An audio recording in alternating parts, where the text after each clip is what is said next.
Steve or Doug, and you're into the bee thing, or you'd like to be, you need to call us right now. 866-391-1020, 866-391-1020, Dollar Bank Instant Access, KDKRadio.com. Now, you know somebody in the audience is saying, ask him. What's the worst you've ever been stung? Probably the most number of times, I think 12 or 15. I've got worse than that. Do you remember the time that you came over and we had the black shorts? Oh, that was a bad one. I went to work the bees in shorts because they were so docile every time I worked with them. But there was another time when my hive went queenless, and when they don't have a queen in there, they're very upset, and they were chasing me around the house. That's very unusual, though. You know, last year when I worked the bees, I only got stung, I think, twice, and that's looking at the bees, you know, every couple weeks. Right. Honeybees are extremely docile, and that's one thing, and they're stinging insects, but when you're working with a little bit of smoke and know-how, there's really the risk. The only time you'll get stung is when you make a mistake as a beekeeper. You smash a bee. Steve doesn't wear gloves when he's working the bees. Show off. And doesn't get stung very often. But let's also be honest. You know, there are people that have allergic reactions to these things, so you should make sure that you don't have any kind of allergies or allergic reactions before you get into this. Yeah, it's less than 1% that have a true anaphylactic reaction where you actually will end up in a hospital. Most folks that have a reaction, it's typical redness, swelling, itchiness, and that's a normal reaction. We call it being allergic, just like you're allergic to poison ivy, but it's not a life-threatening allergy. Of all the, whether it be a bee, a hornet, a wasp, a yellow jacket, I think the hornet's the worst. I've been stung by all of them. They hurt. Well, I'll tell you this real quick story was when it was about 98 degrees out. I was just working in the garden in a pair of shorts. I remember this story. Yeah, and I didn't know that there was a whole hornet's nest in this low azalea bush, and I was pulling the hose, but the hose was hitting the bush, and it was like almost like a cartoon. I looked down at my legs. What is this pain? You know, and I looked down, and I was just covered in hornets, and my back. I just went running up into the woods, screaming, waving my arms wildly, and then came running back down and jumped in the pool and took a couple Benadryl, had a couple beers, and everything was okay. And your wife said to the kids, "That's just your dad." That's just Dad. All right, let's talk about the product. Spring, summer, fall, your product and how they can get it. Sure. Well, the honey. The nice thing about honey is it changes as the seasons change. So does it, and it's amazing. It is. Typically here in Western Pennsylvania, we don't have a specific floral source like you see some of these other places where you get mesquite honey and clover honey and you name it. There's 300 varieties of honey in the United States.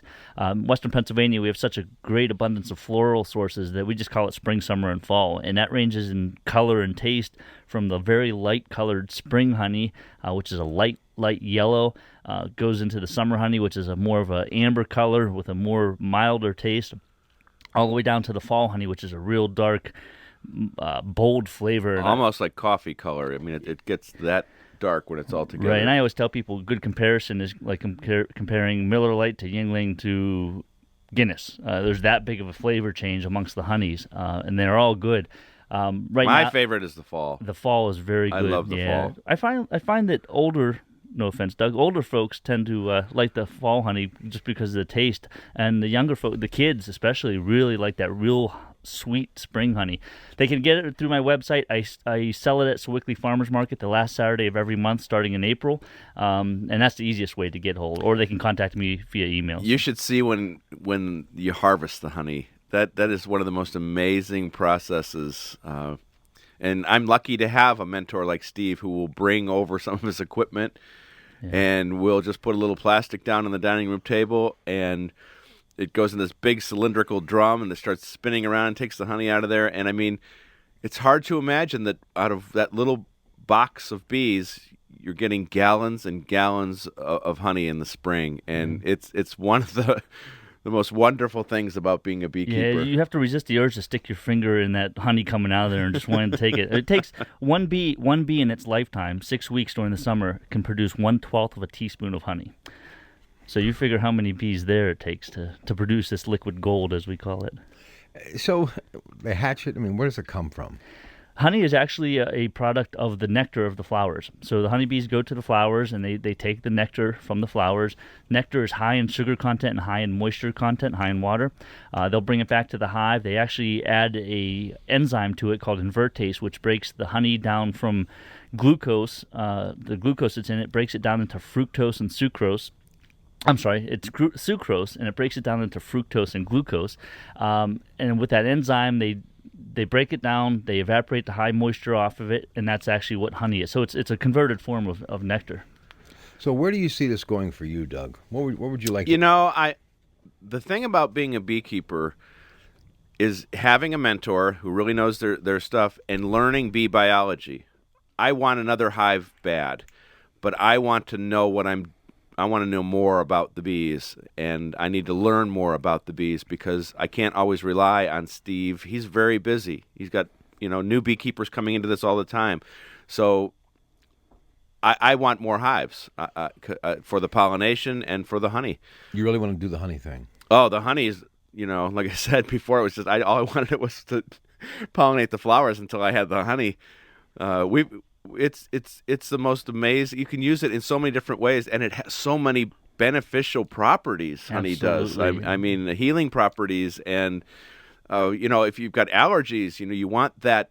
The honey that we get isn't pasteurized, and that makes a big difference. Sure. I mean, honey has grains of pollen in it, microscopic grains of pollen. It has the amino acids, the vitamins, the minerals. Soothes your sore throat. You could use it on burns on your skin. Women like to use it with facials for soft skin. It's a moisturizer. The benefits of honey are just huge. And it tastes and it amazing. just tastes awesome. What? And it's out of stock, but what's cut comb honey? Cut comb honey is actually it's honey that's actually in the wax comb. So we don't extract the honey from the comb. It's there, and it's actually fresh, raw wax with the honey in it. I mean, it's straight from the hive, and that is delicious as well. It melts in your mouth. And of course, you see there on my website, Rob, is there's the products that you can make from having a beehive. The beeswax that we collect when we harvest the honey, you're making lip balms and lotions, and candles, and there's just. And that's just a small fraction. Do you have a retail store? I mean, people can walk in, or no? Is it all No, online? I'm not that big yet. It's all online. And I have brick to and mortar. update it. Come on, Rob. I don't know. It's all about the web, baby. I tell you, farmers market and the web is the way to do it now, at least with beekeeping. Brick and mortar is good, but you get little short waves, and it's not as feasible to do. I'm really shocked that half of your sponsors, our sponsors on that wonderful show that you do, aren't selling more of this stuff. This is some wonderful stuff you've got here. And I mean, not everybody's ramped up on the internet. You know what I'm saying? So Right. it's good stuff. In closing, what do you think you would like people to know about Steve and what he does, and why, if they need someone to speak on this topic, he would be the go-to guy? Well, he's a master beekeeper and a wonderful person and a great teacher. If you've ever thought about having bees, get involved with Steve and what he's doing with bird bees also. We need honeybees. We need to help the honeybees. And how it works with the organic gardeners is, there's a lot of evidence showing that pesticides are bad for bees. I don't think anybody will disagree with that. And so by gardening the right way without using these pesticides and such, you can help the bees, and we all need to help the bees. Hey, Steve, thanks. Thank you, Rob. And everything you need to know about him is up on my Facebook and Twitter site. You can check it out. You can go to his Facebook page, his website, everything else. So do that and enjoy. And we'll see you. What are we doing today? Oh, we're going to talk all about this thaw and the emergence of some snowdrops, and the bulbs are starting to come up, and I call it irrigation. it was just great to see the ground. We're going to talk all about getting started. All right, it's 5:56. What's that supposed to mean?